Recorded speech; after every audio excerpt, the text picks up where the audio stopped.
Covering music-related content of all genres. If it filters through Eastern Texas, it's fair game. Y'all bring it. From Texarkana down to the coast and Dallas down to Houston and everything in between. We are ETX ROCKS! Hit the brakes. Cut. Hello, everybody. This is Rio Wallace, and I am inviting you all to come out to the store Everything That Blings whenever you get the chance, which should be very, very soon if you have not already stopped by. So yes, the discounts are still here. The fashion is still here. The exquisite jewelry, exquisitely priced.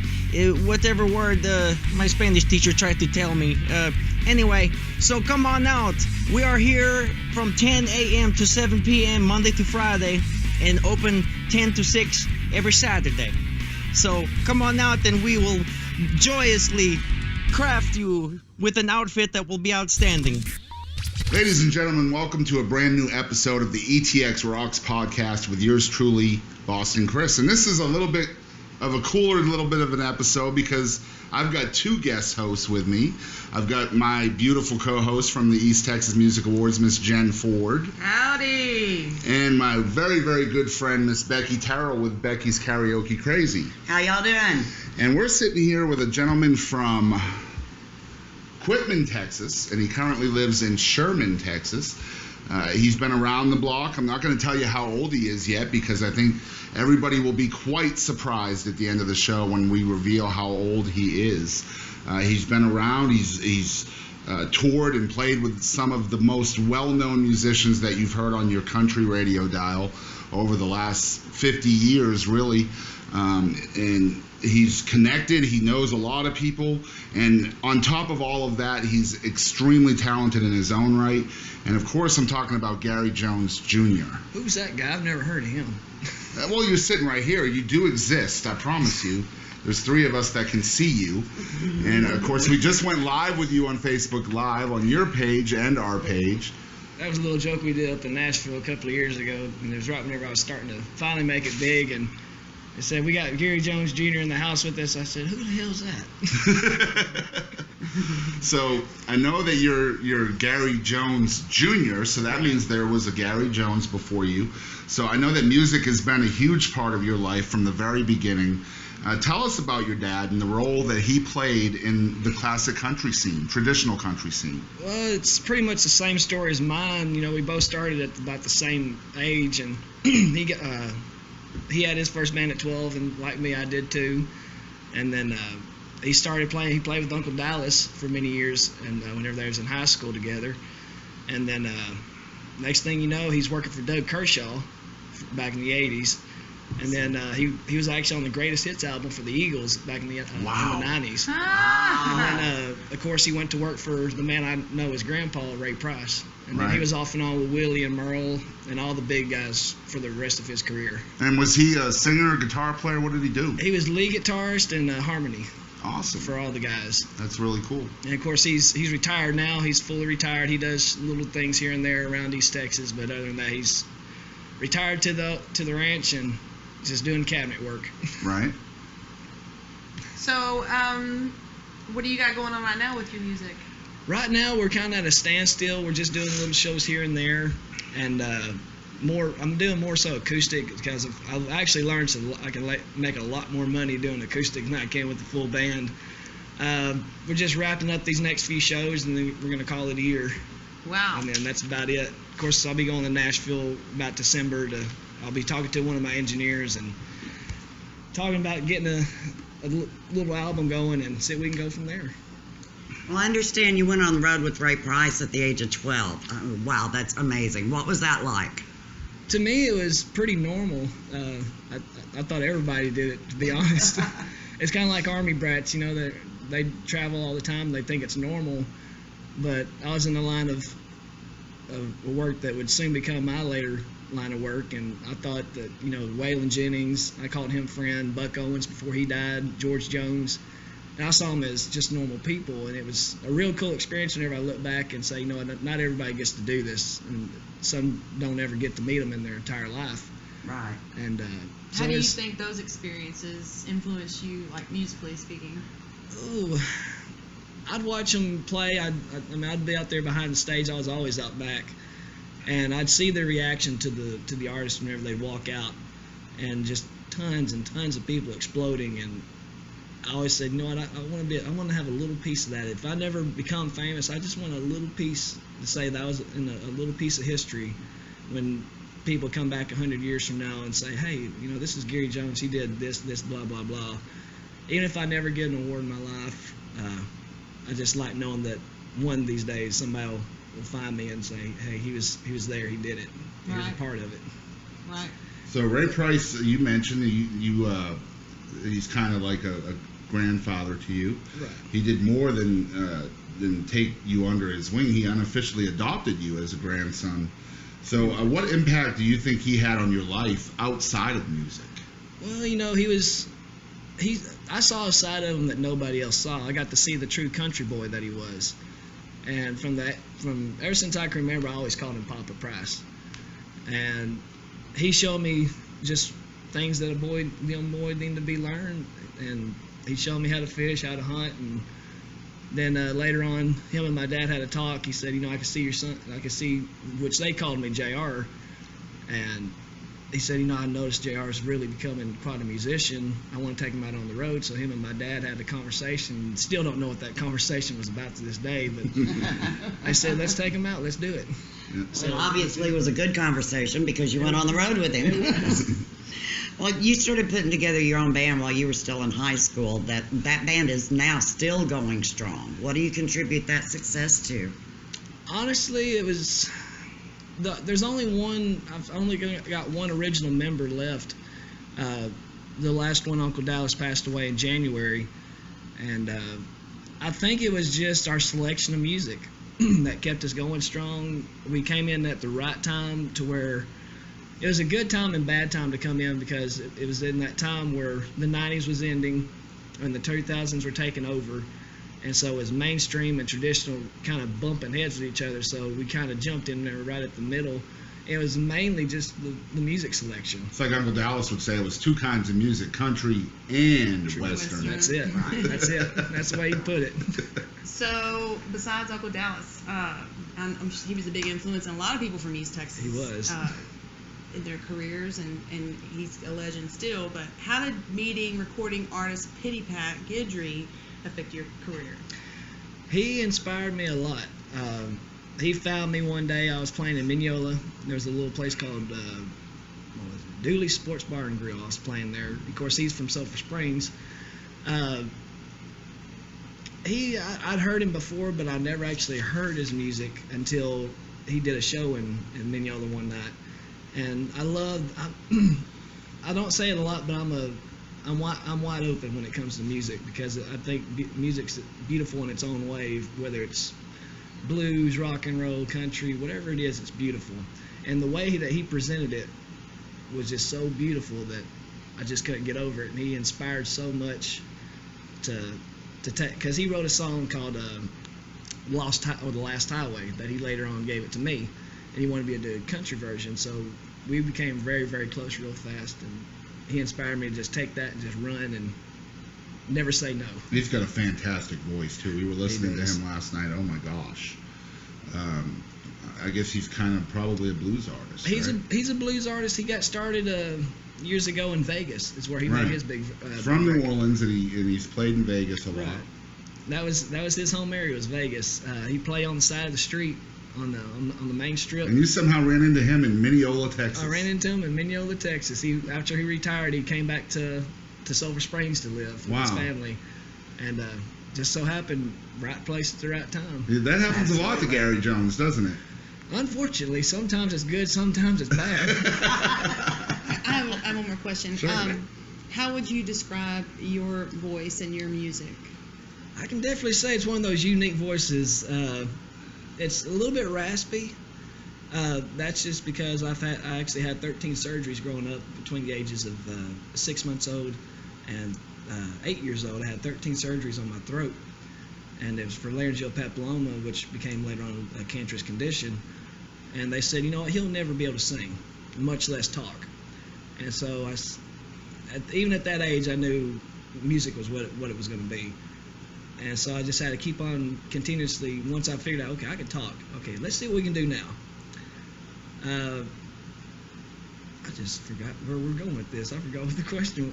Well, you had to overcome that Okay. illness, right? Right, I had to come over that, and then next thing you know, I can't remember what the question was. I have these moments. How would you describe your style? My style, like I said, it's a little bit raspy, but that's what makes it unique. Because Conway was the same way, and later on in his life, he'd had that little bit of rasp right at the end, like "Hello, Darling" or "Goodbye Time."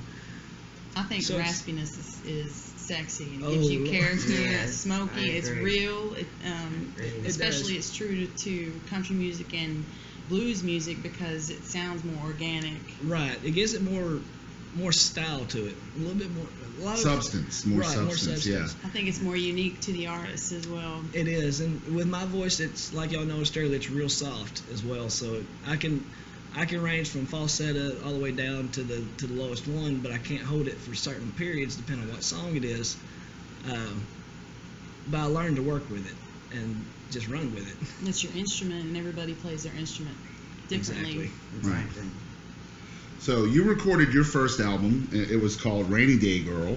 Rainy Day. And I had to mention this because we have a mutual friend in Mineola. His name's Rafael Espinoza. Yep, that's And right. he helped you with this album. He did. So tell us about that experience. Well, we went to school together.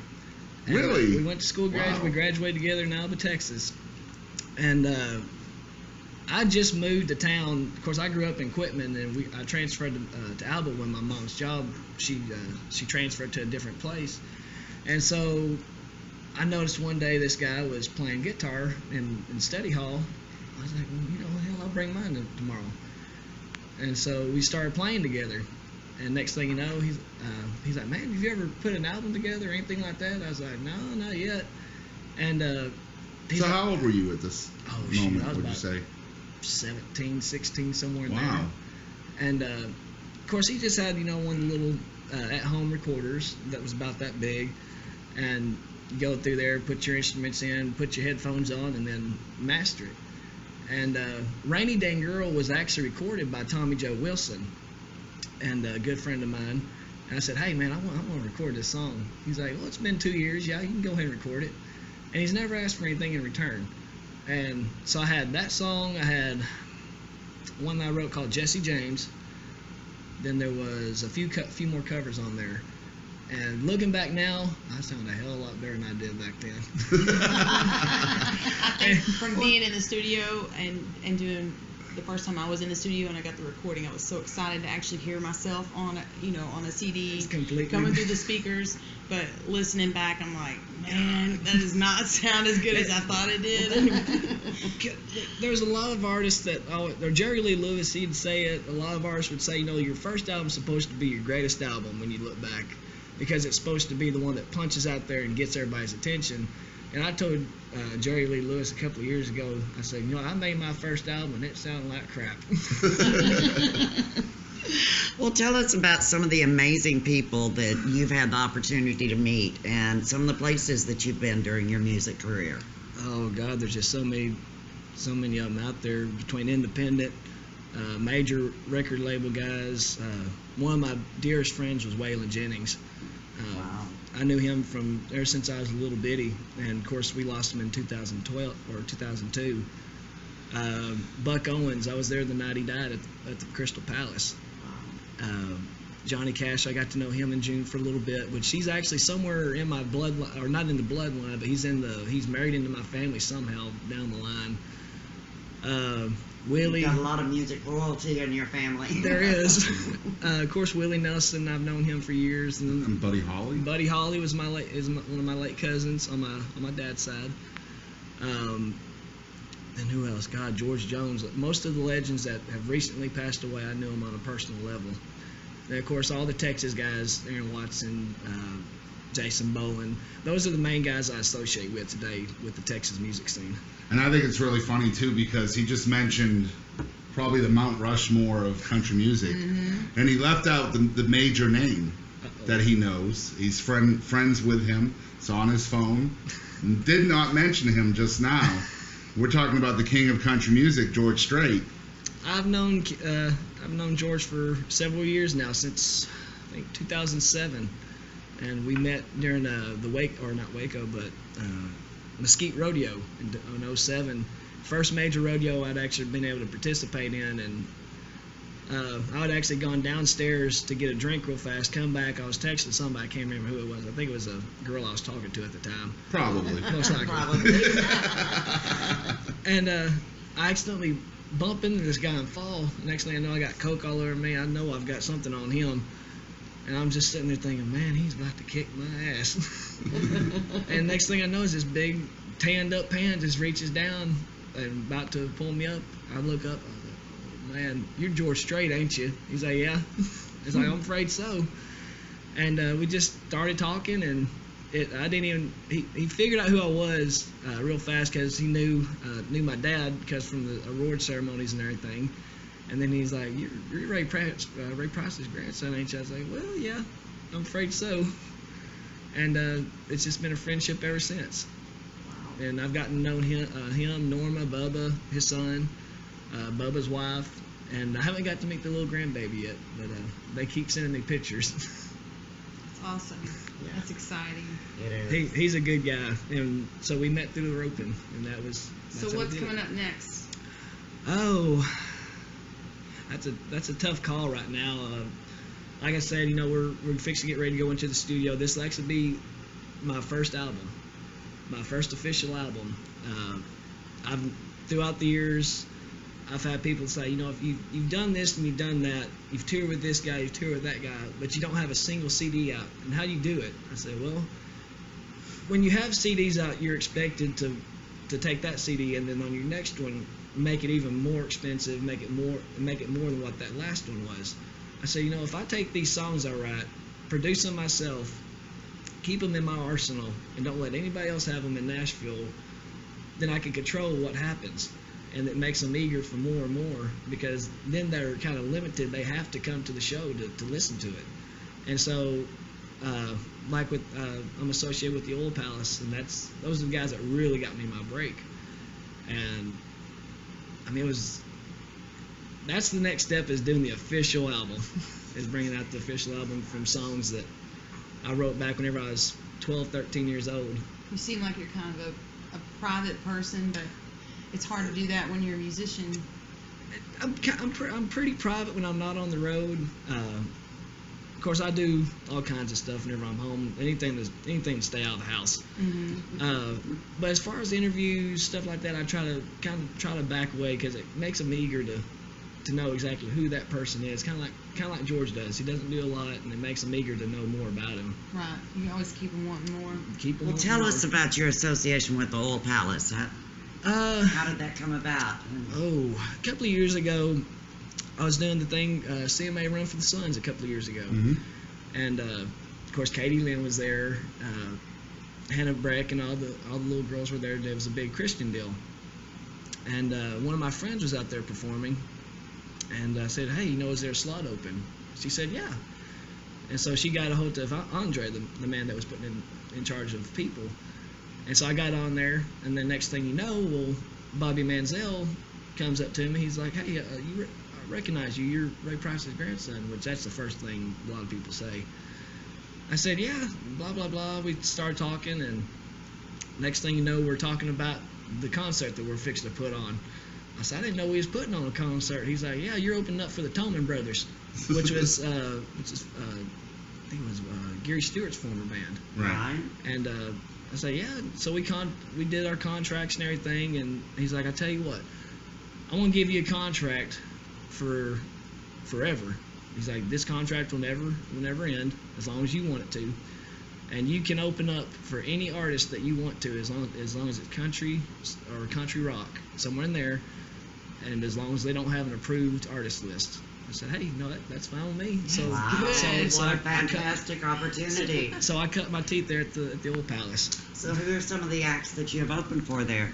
Oh, the Tolman Brothers, Jamie Johnson, Marty Stewart, who else? Tell us about Bret Michaels that night. God. Bret Michaels, I've known Bret for about 2 years now, and this was the first time we actually got to work together. And we were sitting on his bus earlier that morning. He did sound check and came on the bus. He's like, man, you know what? he's like, who have you actually worked with? And I told him who I've worked with, and he's like, tell you what, he's like, you know my song, Your Mama Don't Dance? I said, I love that song. Next to Every Rose Has Its Thorn. Mm-hmm. And I love that song. Mm-hmm. And he's like, well, I'm doing a country style of it now, bringing in the harmonica and trying to give it a little bit more upbeat to it. He's like, what would you think about doing it with me? I said, well, ain't no question about that. Of course. It's Brett Michaels. I mean, Right. And he brought me out there that night, and it was a great party for that song. so we've been hanging out here in Hallsville. You came all the way from Sherman to meet with us, which we appreciate big time. My pleasure. We've been out here at the Greer's house, at the Red House in Hallsville, Mm-hmm. and just having a great time and telling stories and getting to know Gary Jones. And one of the stories that I really enjoyed, and I'm going to make you tell it again here, it's not the one you're thinking. It has nothing to do with newspaper, I Oh, promise. okay. Good. Tell us about your one and only chance to perform at the Ryman, and the historic Ryman Auditorium. And not only did you perform there, but you were kind of a stand-in during rehearsal for somebody famous. I was a stand-in. It was right after Waylon passed away, and of course we did the big memorial there at the Ryman. And of course I've known all those guys for a long time. Robbie Turner, Ralph Mooning even showed up, and he was real ill at the time. And so next thing you know, they're in there performing, or they're getting ready for sound check, and they just can't keep it together. And Waylon's gear, Emotionally. it was very emotional. And Waylon's gear is sitting there right in the middle stage where it always belonged. They're both guitars, his amps, everything. And they just couldn't keep it together. They couldn't play. And Robbie looks over at me, and I'm about 12 years old at the time. And he says, "Man, you know his stuff, don't you?" I said, "Every single word of every song." He said, "Well, we can't do this by ourselves. We need somebody to stand in and play his guitar." So they asked me to stand in and play his guitar. Wow. And to play the Ryman, I didn't expect to do it at that young. I mean, I've been there many times, been at the Grand Ole Opry multiple times, stood in the stage whenever nobody's around. But whenever you're asked to play, or even just to get behind the mic on the Ryman, you get goosebumps. I can Because imagine. that's where all the legends started years and years ago. And I was scared. I actually lost a couple of chords there for whenever I first started, but then I looked at it and said, okay, you know what, I'm gonna look at it like it's work. I gotta do it. And so Butterflies went away. And I loved playing it, but I wish it would have been something different than what it was. A Right. different day. So now's the $1 million question. Uh-oh. With so much experience under your belt, tell us how old you are. Well, I'll give you a clue. I've been doing this 22 years now, playing for 22 years, professional for 13. 26 years old. Wow. I've been playing 22 years now. Been doing it all my life, That's crazy. basically my entire life. Yeah. And whenever I was young, I mean, I was having. Whenever you were young, is that right? Whenever I was young. You're still young. You see, I used to say back in the old days is what I used to say. But whenever I was 4, 5, 6, 7, 8, I couldn't really talk. So I learned to play real fast, and Dad gave me a $100 guitar. And it was one that strings were that high off the bridge and made your fingers bleed. He's like, tell you what, you get good on this, I'll get you a good guitar. First song I ever learned how to sing or play was Sing Me Back Home by Merle Haggard. And then several years later I started playing lead guitar, and the first song I learned how to play then was Voodoo Child, Stevie Ray Vaughan version. Wow. I sat there for 3 I've got to weeks tell doing a it. story about that one too, because my father-in-law, who's been playing pedal steel for 68 years, we had him on the podcast. He was probably episode 4 or 5. But we're talking back in the 30s and 40s, and he took a liking to pedal steel, but he didn't have one that would plug in. You know, it was just a non-electrified pedal steel player, Right. and they'd have a battery-operated radio. So he would start practicing with the Panhandle rag. Oh, Lord. And his dad came to him and said, you know, that sounds pretty good. I tell you what, if you can learn that whole song, I'll buy you one of them electrified They called them Hawaiian guitars. And boogers are expensive too. Yeah. So he said, my father-in-law said, you know, it took me 4 months because that song wouldn't come on the radio every day. I'd be listening every day, you know, because they didn't have electricity. So it was Right. just battery-operated transistor radio. But it took him 4 months to finally learn the song because it wouldn't come on every day, you know. So that's what that reminded me of. That's like my steel guitar player. He came to work with us a couple of years ago, and I love him.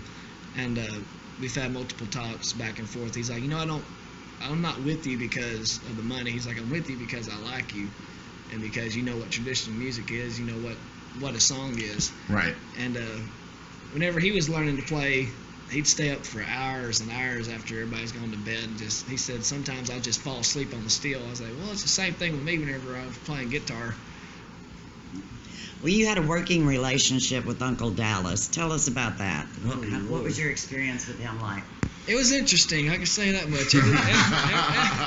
Knowing Uncle Dallas, I'm sure it was. Every show was an adventure. I could say that much. Of course, he's been a family friend for years with my dad, and then he knew me whenever I was born. And when I first started playing when I first put the band together, he was the first guy I called. I said, I don't want nobody else working for me but Uncle Dallas. And at the time, he was retired. Mm-hmm. He said, I'll tell you what, Bubba, I'll come and work for you, and you alone. Of course, when that happened, I opened up a whole new can of worms, and everybody's wanting him back. Yep.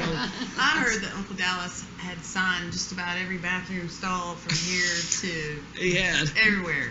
Well, I can tell you that in Longview at the Whataburger there on the corner of 80 and the Spur, Right? Okay. if you go through the drive-through, if it hasn't been replaced, he signed a brick waiting in the drive-through. I guess 2 or 3 years after they opened that location. So I heard that story and I had to see for myself. This was like last year and it was still there. I heard a story about that a time or two. Yeah. So I mean, and the story behind that I've been told over the last year or so is when he came up with the Uncle Dallas name, Uncle Dallas Greenhorn. He would sign his name wherever he could go because he was trying to get used to the new identity, Right. you know, and that's why he come up with the K instead of the C and the $ instead of the S, you know. I mean, it's right there on my arm, but that's why he was doing that. He was practicing, Yep. you know. So bathroom stalls and Whataburger walls, and I mean that just shows you the kind of crazy guy that Uncle Dallas Probably was. need to get everybody to take pictures of any time they see Uncle Dallas's name and post it. Right, yeah. Right? Just play. It'd be like geocaching. Yes. You know? Yeah, he was a big inspiration to multiple artists, Oh, musicians. yeah, He was a hundreds. big inspiration. When I got the call that I was one of the first ones to get the call that he died from heart failure. Well, my engineer called me. He said, you know, Uncle Dallas just passed away, but we're not quite sure what it was. Right. I was actually in Ada, Oklahoma at the time, and And this is how just- you and I met, actually. right. Mhm. And I just felt real heartbroken. Yeah. And because he was one of my best friends, and I took it hard for a long, long time because I talked to him the day before about this new song that we did earlier, The Outlaw, and he was looking forward to getting together and going through it. And he said, I can't wait to beat them drums on it. And I still got my last voicemail from him. I still got it from that day. There's so many people that still have Uncle Dallas on their phone. I still do. Yeah, I mean, I've talked to so many people that keep, you know, I mean, I've got one on my phone with him acting like Elvis that we used on the podcast we just did in memory of Unc. And I mean, everybody that was close to him has kept. I still have his Yeah. phone number. Yeah. Yep. See? Yeah, I mean, and he would call me dang near every night. Yeah, same way. He'd call me up and he said, I just want to hear your voice, Bubba. Yep, He's like, Bubba. I just like hearing your voice. Of course, when he started working for me, he's brought out the hearse again. Oh my God. At least he didn't bring out the chainsaw, right? Well, I asked him to one night. I said, I'll tell you what, if I'll learn the song, if you'll play it. Yeah, I've got that song on a CD that his family gave me the night of the memorial. I've never even taken it out of the case, you know. So, I see. Well, let's get into this. We talked about this a little bit live earlier, but I think it's cool. Something that you do that a lot of artists really should start doing, I think, and that is going live. You religiously go live on Facebook just about every day. And tell us why you do that and why you think it's important. Well, for a long time there's a deal, or it's still going strong, Periscope. And right now I've got 1.4 million likes on there alone. And that's worldwide, not just Texas or the United States, it's worldwide.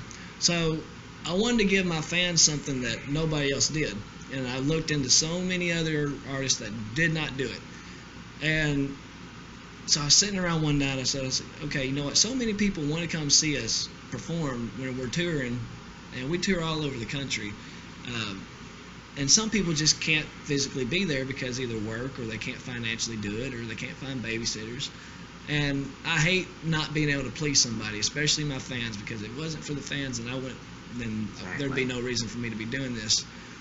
And so Facebook Live comes out. And my producer, he's like, hey, you know what? They got a deal on Facebook now. You can go live. I was like, really? I was like, I thought I had to record everything. He's like, no, go push the live button. I was like, oh, okay. So that's a little gift, a little something special for all my fans on Facebook that follow me. And if they can't come to us to the show, then I'm going to come to you through your Facebook and give you a little gift. And it's neat how he does it too. He'll let folks know a little bit in advance, maybe 30 minutes. Hey, I'm going to go live soon, and he'll play songs and originals, covers, whatever he's feeling in the moment. He'll answer questions, and I mean, it's just a concept that, again, I think you're the only friend that I have that does it so consistently. Right. And I just think maybe more people should jump on that train. I think more are. It's They only really should. been around for about 2-3 months. I think more are, but it definitely is a good tool to use. And with the music industry today, it's based on social media, and it's a shame that it's doing that. But Facebook Live helps out a lot. I've had many venues find out who I was, and then we just had a call. I guess it was about a month ago. They want us to start putting a West Coast tour together in California, which I go to California pretty often, but never to play.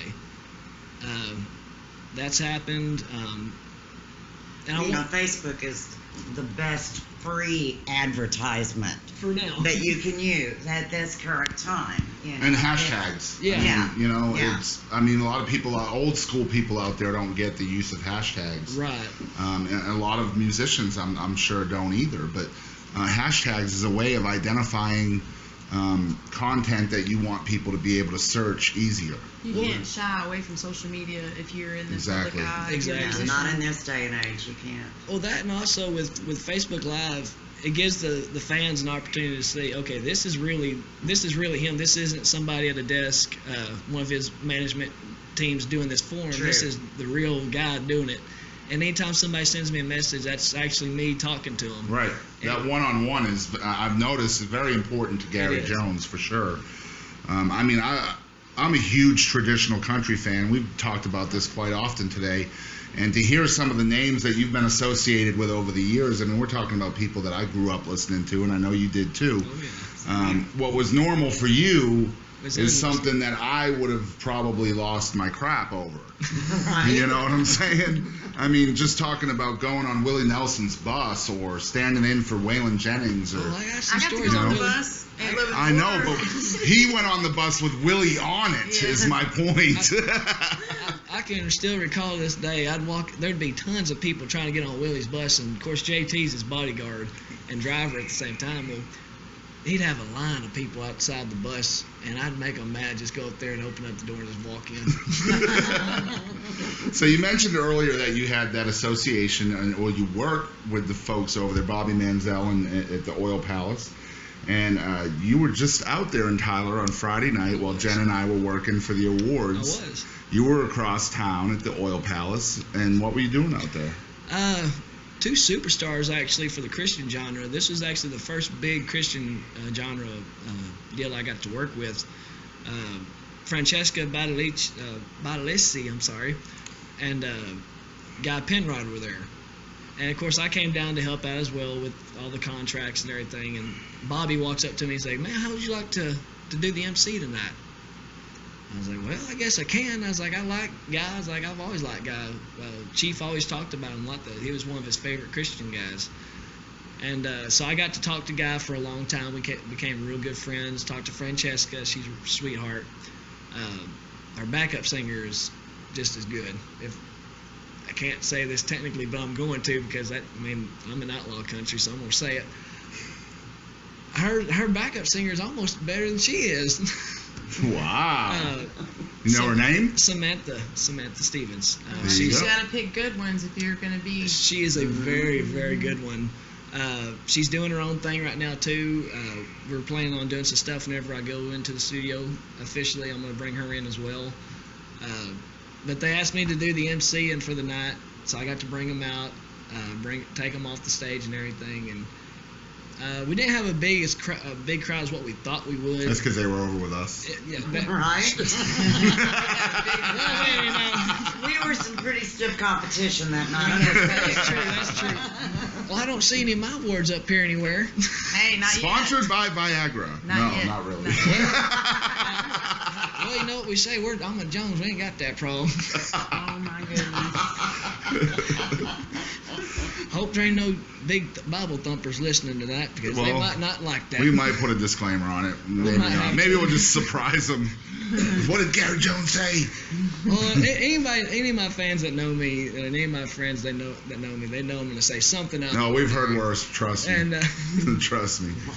And- Listen to the $37 trio Yeah. episode if you want to hear some funny stuff. well, they know that I'm the type that I'm just like Granddad or Papa was. You know, I'm like him, and then with a little touch of wailing on the side of it as well.